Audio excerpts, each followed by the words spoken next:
wabarakatuh. Perkenalkan, nama saya Ridwan Harun Rangkuti dari kelas IKS 4 pagi, program studi Ilmu Kesejahteraan Sosial. Di sini saya akan sedikit menjelaskan tentang materi kuliah psikologi untuk pekerja sosial yang berjudul menerapkan psikologi ke dalam praktik pekerjaan sosial.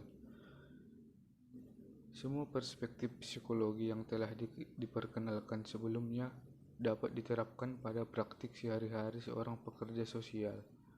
Sejumlah terapi psikologis yang dikenal masing-masing memiliki potensi untuk meningkatkan praktik profesi pekerja sosial. Selain itu, jika terapi digabungkan, maka pola gabungan ini dipandang menawarkan potensi untuk memberikan holistik untuk membantu klien dengan berbagai kebutuhan.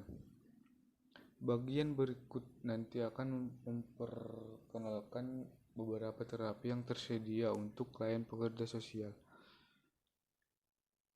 Yang pertama yaitu terapi behavioris. Salah satu terapi behavioris yang paling terkenal disebut token ekonomi. Terapi didasarkan pada prinsip pengkondisian tanggapan klien secara memanipulasi pilihan sehingga terjadi perilaku positif. Kebanyakan manusia memiliki pemikiran yang kompleks dan memilih apakah akan menyesuaikan diri atau memberontak terhadap persyaratan sosial yang diterima. Selain jangka waktu tertentu, misal kepatuhan selama 5 hari, klien dihadiahi dengan suguhan atau hadiah yang lebih besar. Ekonomi token digunakan di banyak sekolah dasar. Berikutnya yaitu terapi humanis. Dapat dikatakan bahwa banyak pemahaman tentang apa yang merupakan praktik pekerjaan sosial yang baik pada dasarnya menempatkan ide-ide Carl Rogers ke dalam praktik. Terapis harus ada untuk klien dan siap untuk bersikap tulus dan tegas. Menurut Rogers, hanya melalui terjadinya konseling yang tulus, masalah individu yang dapat diselesaikan.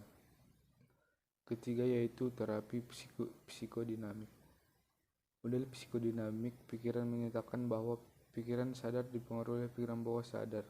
Ini berarti bahwa terapi melibatkan pelepasan apa yang tidak sadar ditekankan. Berikutnya itu terapi kognitif. Psikologi kognitif menekankan pentingnya mempelajari apa yang terjadi setelah rangsangan, tetapi sebelum reaksi mereka terjadi pada proses dalam pikiran yang menghasilkan pikiran, bukan dalam arti biologis tetapi dalam proses kognitif. Berikutnya yaitu terapi biologis. Psikologis biologis mencoba memahami pikiran manusia dengan menerapkan prinsip-prinsip ilmiah barat tradisional. Terapi didasarkan pada gagasan bahwa proses berpikir ditentukan oleh sifat genetik dan hormonal otak. Sebagai contoh, klien yang terlalu agresif dapat didiagnosis sebagai terlalu agresif karena adanya terlalu banyak testosteron di dalam tubuh. Sebagai contoh, telah ditemukan bahwa dalam beberapa kasus menempatkan individu pada rezim obat berdasarkan dopamin dapat mengatur skizofrenia. Jika kadar dopamin di dalam otak menentukan atau tidaknya kecenderungan skizofrenia, dapat dikatakan bahwa terapi obat memiliki nilai dalam pekerjaan sosial. Mungkin cukup sekian hasil materi keempat yang dapat saya sampaikan. Saya kurang dan janggal, saya mohon maaf. Saya sudahi dengan Assalamualaikum warahmatullahi wabarakatuh.